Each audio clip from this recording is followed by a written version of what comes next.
Warning: the following story contains graphic descriptions of violence, mental illness, and murder. They said the old Mercy Hill Asylum was haunted, a place where the screams of the forgotten and the damned echoed through the halls. But that wasn't entirely true.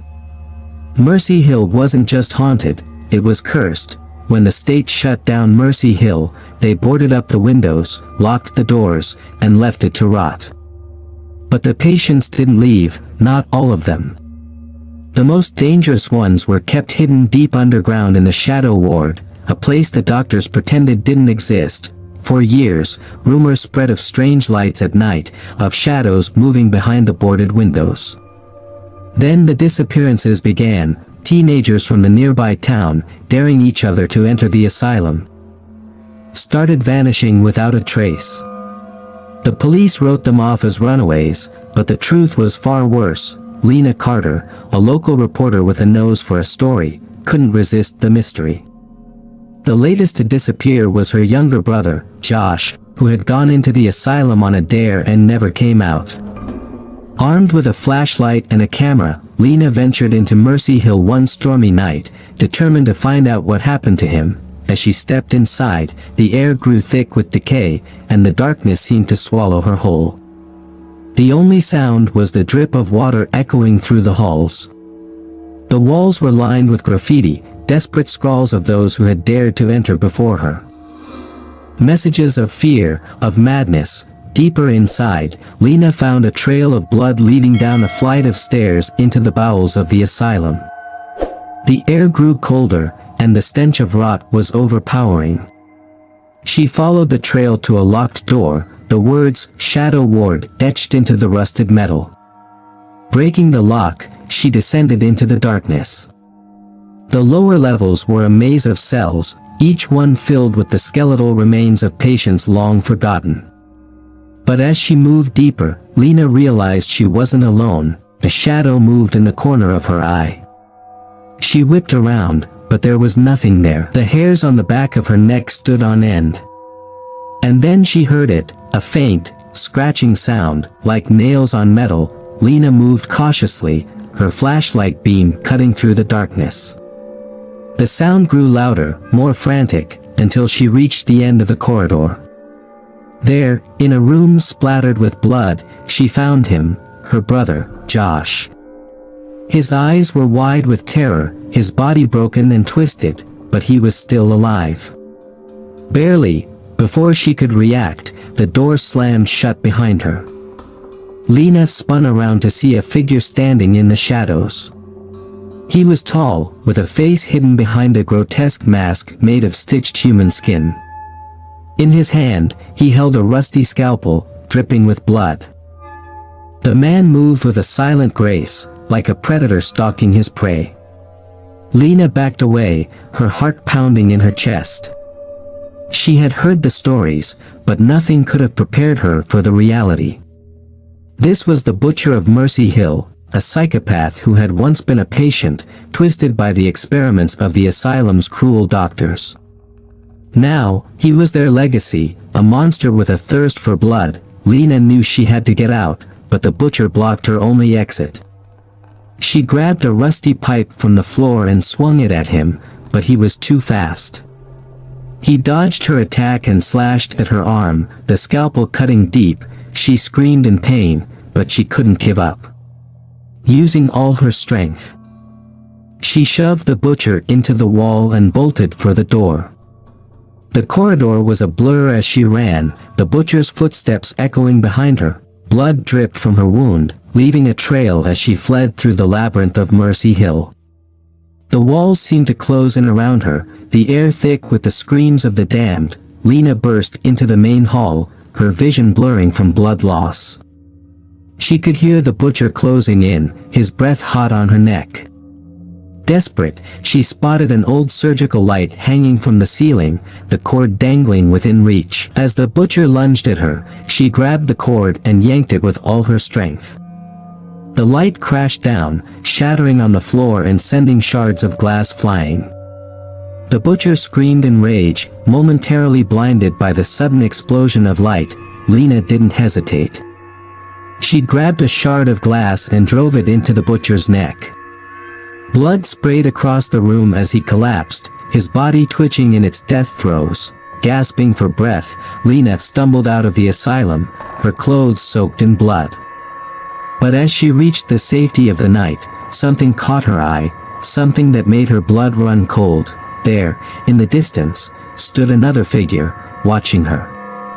It was a man in a tattered doctor's coat, his face obscured by shadows. He raised a hand, and in it, Lena saw something that made her scream, a scalpel, identical to the one the butcher had used. It was then that Lena realized the truth. The butcher wasn't alone. Mercy Hill wasn't just a place for the insane, it was a breeding ground for them. And the doctors, the ones who were supposed to care for the patients, were the real monsters.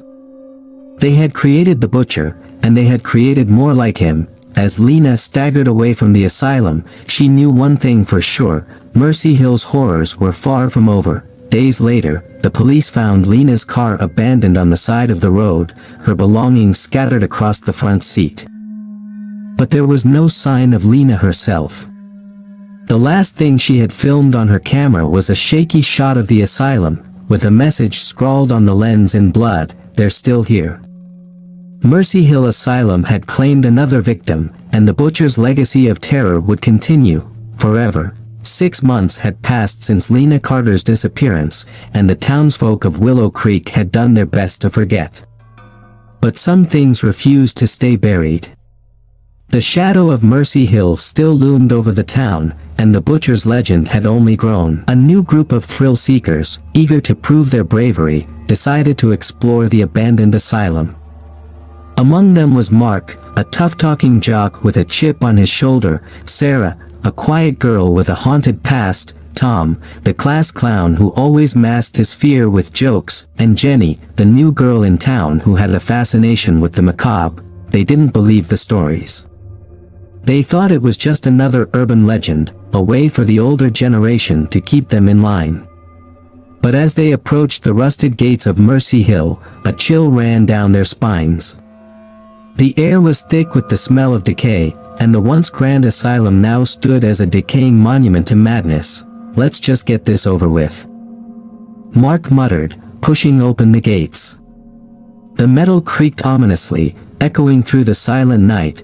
The group entered, their flashlights barely piercing the darkness. Inside, the asylum was even worse than they'd imagined. The walls were covered in peeling paint and mold, the floors littered with debris. Every step they took seemed to stir the ghosts of the past. "Creepy as hell," Tom whispered, trying to keep his voice steady. "I bet we'll find Lena Carter's ghost wandering these halls." Sarah shot him a glare. "Not funny, Tom. People died here." Jenny, however, was unfazed. She moved deeper into the asylum, her eyes gleaming with a mix of curiosity and excitement. "This place is incredible. Imagine all the stories these walls could tell." But as they ventured further, something felt wrong. The air grew colder, and the darkness seemed to close in around them. And then, they heard it, a faint, metallic scraping sound, just like Lena had heard before. What the hell was that? Mark asked, his bravado fading. "Probably just the wind," Jenny said, but her voice lacked confidence. The group pressed on, following the sound. It led them to a staircase descending into the bowels of the asylum, the same stairs Lena had taken. But this time, the walls were smeared with fresh blood, and the smell of death was overpowering. "Maybe we should turn back," Sarah suggested, her voice trembling, but Mark wasn't about to back down. "No way. We came here to prove we're not scared, and I'm not leaving until we find something." They continued down, each step heavier than the last. At the bottom, they found themselves in the shadow ward, where the most dangerous patients had been kept. The cells were still there, doors hanging off their hinges, and inside, they saw the remains of those who had been forgotten, skeletons twisted in unnatural positions, their final moments etched in agony. "This place is messed up," Tom said, his usual humor gone. As they reached the end of the corridor, they found a room, its door slightly ajar. Inside, the walls were covered in photographs, newspaper clippings, and bloody handprints. In the center of the room was a single chair, and on it sat a mask made of stitched human skin, the butcher's mask. Jenny approached it, her hand trembling as she reached out. But before she could touch it, the door slammed shut behind them. The lights flickered, and then went out, plunging them into darkness. "Who's there?" Mark shouted, his voice echoing off the walls. The only response was a low, guttural laugh. Then the scraping sound returned, louder this time, and closer. "Run!" Sarah screamed, but it was too late. The butcher had returned. The butcher moved with terrifying speed, his scalpel gleaming in the dim light. Mark was the first to fall, his throat slashed open before he even had a chance to react. Blood sprayed across the room as he collapsed, his body twitching violently. Jenny screamed, backing away from the carnage, but the butcher was relentless. He grabbed her by the hair, slamming her head into the wall with bone-cracking force. Her vision blurred as she slumped to the ground, blood pouring from her nose and mouth. Tom and Sarah ran, their footsteps echoing through the dark corridors. But the butcher knew these halls better than anyone. He moved through the shadows, appearing before them as if from thin air. Tom stumbled, his foot catching on a loose board. Before he could get up, the butcher was on him, driving the scalpel into his back repeatedly. Tom's screams were cut short as blood filled his lungs, his body jerking with each brutal stab. Sarah was the only one left. She ran blindly, her heart pounding in her chest, tears streaming down her face. The butcher's laughter followed her, a sick, twisted sound that echoed in her mind. She reached the main hall, but the doors were locked, chained shut from the outside. Desperate, she banged on them, screaming for help. But no one was there to hear her. No one ever was. The butcher stepped into the hall, his mask glistening with blood. He took his time, savoring the terror in Sarah's eyes as she realized there was no escape. "Please. Don't." She whimpered, backing away as he approached, but the butcher didn't speak. He didn't need to. He raised the scalpel, and with a swift, brutal motion, slashed across her abdomen. Sarah gasped, clutching her stomach as blood and viscera spilled onto the floor. She collapsed, her vision fading as the life drained from her. The last thing she saw was the butcher standing over her, his mask a grotesque smile. Before darkness claimed her, when Sarah opened her eyes, she was no longer in the asylum. She was in a cold, sterile room, strapped to a gurney. The lights were blinding, and her head throbbed with pain. She tried to move, but her limbs were bound tightly. Panic set in as she realized she wasn't alone. Figures in white coats surrounded her, their faces hidden behind surgical masks. Where am I?" She croaked, her voice weak. One of the doctors leaned over her, his eyes cold and unfeeling. "You're in Mercy Hill, my dear. You've been chosen." "Chosen for what?" she whispered, dread filling her. The doctor didn't answer. Instead, he pulled out a scalpel, identical to the one the butcher had used. Sarah's heart raced as he moved closer, the blade gleaming in the harsh light. "Please. No." But her pleas fell on deaf ears. The doctor made the first incision, and Sarah screamed as the pain shot through her body. But it was just the beginning. They worked methodically, slicing, cutting, and stitching, as Sarah's world dissolved into a nightmare of agony. Hours passed, or perhaps it was days. Time lost all meaning in the haze of pain. When they finally stopped, Sarah was barely conscious. She could feel the cold air against her skin, the stitches pulling at her flesh. The doctors stepped back, admiring their work. The leader, the one who had started the procedure, leaned down to whisper in her ear, "Welcome to the family." And then they left her there, in the dark, the sounds of their footsteps fading into silence. Sarah lay still, her body broken, her mind shattered. But deep inside, something new stirred, something dark, something twisted. She wasn't just a victim anymore. She was becoming something else, something monstrous. The butcher's legacy had found its next heir. Months later, rumors began to circulate in Willow Creek once again. People started disappearing, just like before. But this time, the stories were different. They spoke of a new killer. One even more brutal than the last. They called her the Shadow Butcher, a woman with a face hidden behind a mask of stitched skin, who hunted anyone who dared enter Mercy Hill. Her methods were the same, silent, precise, and always leaving behind a trail of blood, but there was something different about her. Unlike the original butcher, she didn't just kill for pleasure. She had a purpose, a mission.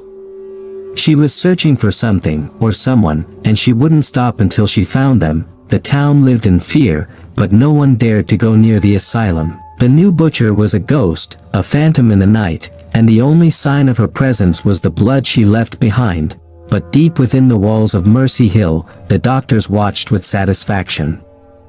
Their experiment had succeeded. The butcher's legacy would continue, passed down from one generation to the next, and as long as Mercy Hill stood, there would always be a new butcher to carry on the terror. Years later, long after the last screams had faded from Mercy Hill, a team of urban explorers found a note, scrawled in blood, hidden deep within the asylum's walls. It read, "We are Legion. We are eternal. The butcher will never die." And beneath it, etched in the stone, were the names of those who had come before, the butchers. The killers, the monsters who, the urban explorers, a seasoned group of ghost hunters known as the Dark Seekers, had seen plenty of haunted places before, but nothing like Mercy Hill. Their leader, Nathan Cole, had a reputation for going where others wouldn't dare. Alongside him were Chloe, his tech-savvy girlfriend, Victor, the skeptic who handled their equipment, and Mia, the empath who claimed she could feel the presence of spirits. But as they stood before the looming asylum, even Nathan felt a twinge of fear. The stories were worse than ever. The new butcher, the Shadow Butcher, had made Mercy Hill a place of terror again, and no one who entered ever came out. "We're just here to document. Get some footage, and get out," Nathan assured the group, though his voice wavered slightly. "I've got a bad feeling about this place," Mia said, her voice hushed as she scanned the building. "The energy here. It's like nothing I've ever felt before. It's hungry." Victor scoffed, but there was no humor in his voice. "It's just an old building. Whatever's inside is probably just some psycho playing dress-up." But as they stepped inside, the door creaked shut behind them, sealing them in with the darkness. The air was heavy with the stench of rot, and the walls seemed to close in around them. Every sound echoed, amplified by the silence, making the slightest noise a thunderous roar in the empty halls. Chloe set up the cameras, her hands trembling slightly. "Let's make this quick," she said, glancing at Nathan. "I don't want to end up like the others." Nathan nodded, but as they moved deeper into the asylum, the unease in the group grew. They passed rooms filled with old, rusted medical equipment, bloodstains long dried on the walls. The place was a tomb, frozen in time, and yet there was something alive about it. "Do you hear that?" Mia whispered, her eyes wide. They all stopped, straining to listen. At first, there was nothing, just the oppressive silence. But then, faintly, they heard it, a soft, rhythmic thumping, like a heartbeat. "Probably just the pipes," Victor muttered, but there was no conviction in his voice. As they continued, the thumping grew louder, more insistent, like it was coming from the very walls. It led them down a narrow corridor, the floor slick with something wet and sticky. Chloe pointed her flashlight at the ground, her face paling as she realized they were walking through a pool of blood. "Oh my God. She gasped, backing away, but there was no turning back now. They reached the end of the corridor, where a door stood slightly ajar. The heartbeat was deafening here, a pulsing rhythm that vibrated through their bones. Nathan pushed the door open, revealing a room bathed in red light. In the center, there was a table, and on it lay the remains of a human body, butchered beyond recognition. The walls were covered in photographs, faces of those who had vanished, their eyes gouged out, their mouths sewn shut. Victor gagged, turning away from the sight, while Mia clutched her head, overwhelmed by the malevolent energy. "We need to get out of here, now," Nathan said, his voice shaking. But as they turned to leave, the door slammed shut, trapping them inside. The heartbeat stopped, replaced by a low, guttural laugh that sent chills down their spines. "Welcome to Mercy Hill," a voice rasped from the shadows. "You're just in time for the show." The lights flickered, plunging the room into darkness. Chloe screamed as something cold and wet brushed against her leg. She fumbled for her flashlight, but it wouldn't turn on. "Mia, get us out of here." Nathan shouted, but Mia was frozen, her eyes wide with terror as she stared into the darkness. "He's here. He's always been here," she whispered, her voice trembling. Victor, in a panic, kicked at the door, but it wouldn't budge. "We're trapped," he yelled, his voice rising in hysteria. Then, without warning, the red light flickered back on, revealing the butcher standing in the doorway. His mask, a grotesque patchwork of human skin, twisted into a permanent grin. In his hand, he held a long, bloodied scalpel. "Run!" Nathan yelled, grabbing Chloe's arm and pulling her toward the back of the room. They found another door and burst through it, the butcher's laughter echoing behind them. They raced through the labyrinthine halls of Mercy Hill, the walls seeming to twist and turn, leading them deeper into the bowels of the asylum. The building was alive, shifting and changing, trapping them in its nightmarish maze. Victor, lagging behind, stumbled and fell. He scrambled to his feet, only to find the butcher standing over him. The scalpel flashed in the dim light, and Victor's scream was cut short as the blade plunged into his throat, severing his vocal cords. Blood sprayed across the walls as the butcher twisted the blade, savoring the moment. Victor's body convulsed, his eyes wide with terror as he drowned in his own blood. The butcher pulled the scalpel free, letting the body drop to the floor with a sickening thud. Nathan and Chloe heard the sound and knew they were next. They ran faster, desperate to escape the horrors that awaited them. But the asylum seemed to stretch endlessly, every corridor leading them back to where they started. "We're going in circles," Chloe cried, her breath coming in ragged gasps. "We have to find another way out." But there was no other way. Mercy Hill was a trap, and they were the prey. They burst into a large room, the walls lined with old operating tables. Instruments of torture lay scattered on the floor, covered in dried blood.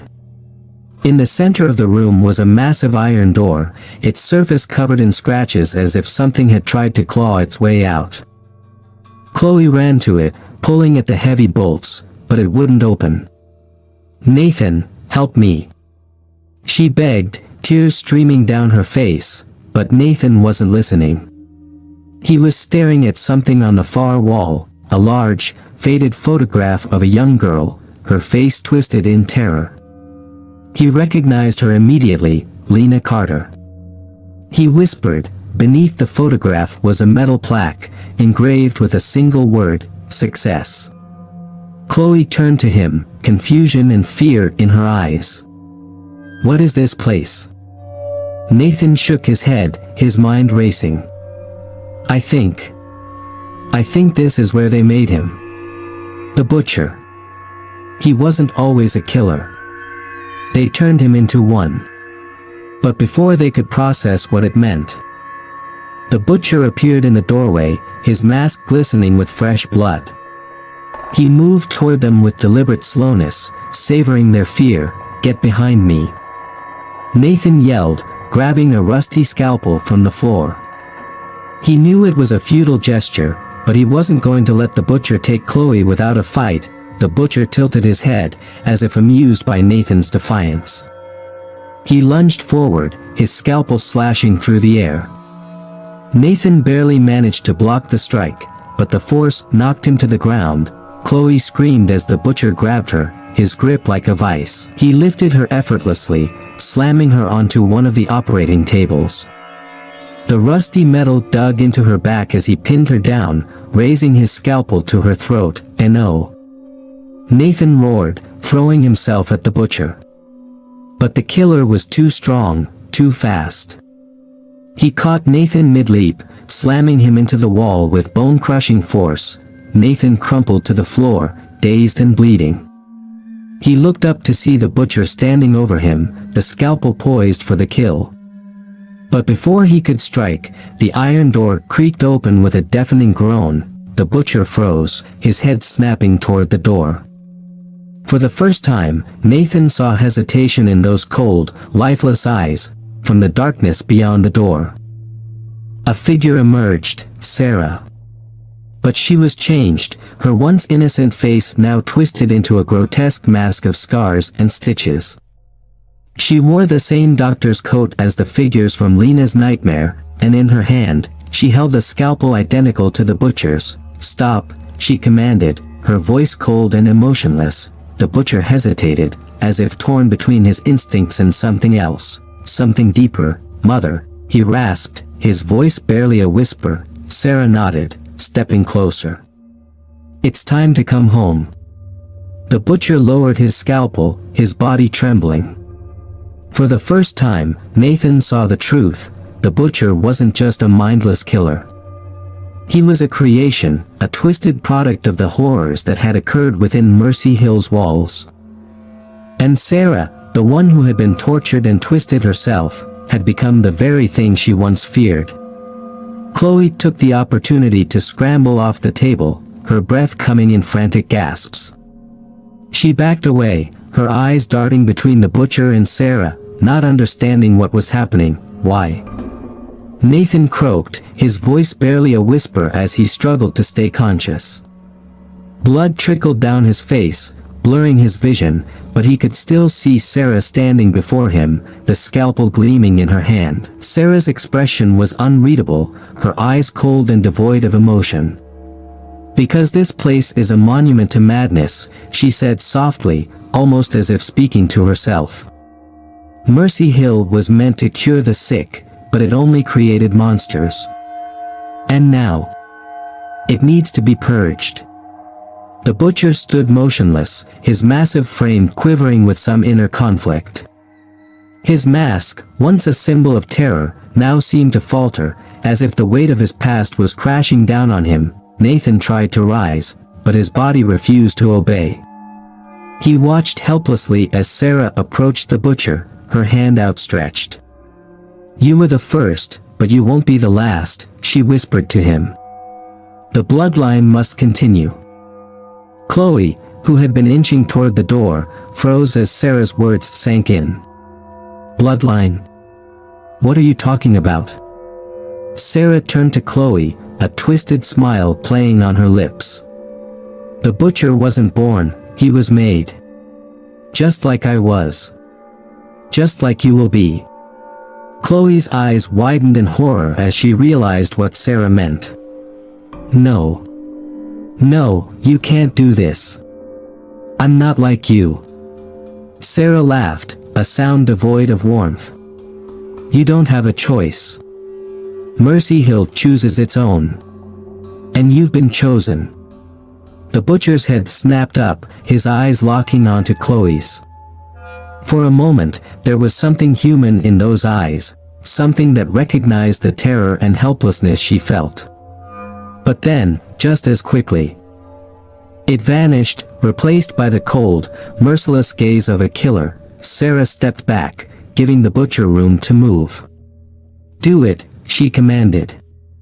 "Finish what we started." Chloe screamed and ran, bolting for the open door. But the asylum's twisted corridors seemed to shift around her, leading her deeper into its dark, suffocating bowels. No matter how fast she ran, she could feel the butcher's presence behind her, relentless and inevitable. Nathan watched as Chloe disappeared into the darkness, his heart pounding in his chest. He knew he had to stop this, but he was too weak, too broken. The butcher would catch her, and then the cycle would continue. But as he struggled to his feet, a sudden realization hit him. He still had the rusty scalpel in his hand, the same one he had taken from the floor. He could barely hold it, but it was his last chance, his only chance to end this madness. With every ounce of strength he had left, Nathan hurled the scalpel toward the butcher. It sailed through the air, spinning end over end, and then buried itself deep in the butcher's shoulder. The butcher roared in pain, staggering back as blood poured from the wound. For a brief moment, he seemed disoriented, his focus shifting from Chloe to Nathan. "Run, Chloe." Nathan screamed with everything he had left. Chloe glanced back, her eyes wide with fear, but she didn't hesitate. She bolted through the door, vanishing into the dark corridors of Mercy Hill. The butcher, now enraged, turned his attention back to Nathan. With a guttural growl, he ripped the scalpel from his shoulder, blood spraying across the room. He advanced on Nathan, his footsteps heavy and deliberate. Nathan backed away, his body trembling, but he knew there was no escape. The butcher was coming for him, and this time, there would be no mercy. But just as the butcher raised the scalpel for the killing blow, the lights flickered, and the room was plunged into darkness once more. Nathan's heart raced as he waited for the end. But it never came. The silence was deafening, broken only by the distant, faint sound of footsteps, Chloe's footsteps, echoing somewhere in the labyrinth of Mercy Hill. Then, slowly, the lights came back on, revealing the room empty. The butcher was gone. Only Nathan remained, bleeding and alone in the middle of the desolate room. He staggered to his feet, his head spinning. He knew he had to find Chloe before it was too late. But as he stumbled toward the door, a cold realization washed over him. Mercy Hill had no intention of letting any of them go. The corridors twisted and turned as he wandered through them, disoriented and losing blood with each step. Time lost all meaning.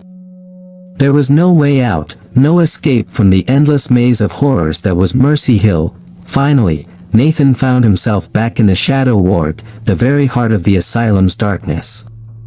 The walls were lined with the same cells, their doors hanging open, and inside each cell, he could see the shadows of those who had come before him, the victims of the butcher, the patients who had been forgotten and left to rot. But there was something new now, a figure standing at the far end of the corridor, shrouded in shadow.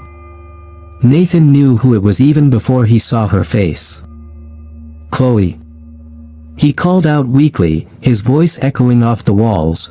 The figure stepped into the light, revealing Chloe, but she was no longer the girl he knew.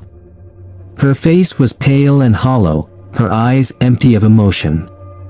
In her hand, she held the same scalpel that Nathan had thrown, its blade still slick with the butcher's blood. "Chloe, please. We have to get out of here," Nathan pleaded, reaching out to her, but Chloe didn't respond. Instead, she raised the scalpel, her expression blank as she advanced toward him. "Chloe. Don't."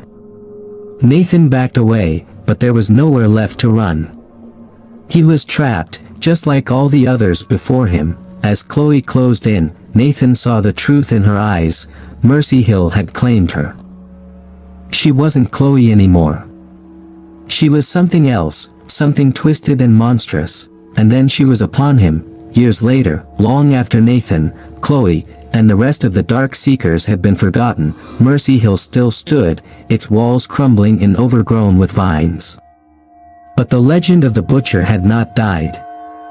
In fact, it had only grown. Locals whispered of the asylum, warning anyone who would listen to stay away. But there were always those who didn't believe, who thought the stories were just that, stories. And so, every few years, A new group of thrill-seekers would venture into Mercy Hill, never to return. Deep within the Shadow Ward, in the darkest corner of Mercy Hill, the butcher waited. But it was no longer the original butcher. The scalpel had passed to a new hand, and then another, and another. In the end, the butcher was not a person, but a curse, a cycle of madness and violence that would never end. As long as Mercy Hill stood, there would always be a butcher, always a new victim to take up the blade, and as the wind howled through the empty halls of the asylum, the faint sound of a heartbeat could still be heard, growing louder with each passing day. The butcher was eternal. The bloodline would never die. Mercy Hill remained silent, but it was a silence full of promise, a promise that the horror was far from over. The next group would come, drawn by the same morbid curiosity that had claimed so many before them, and when they did, the butcher would be waiting, ready to continue the bloody legacy.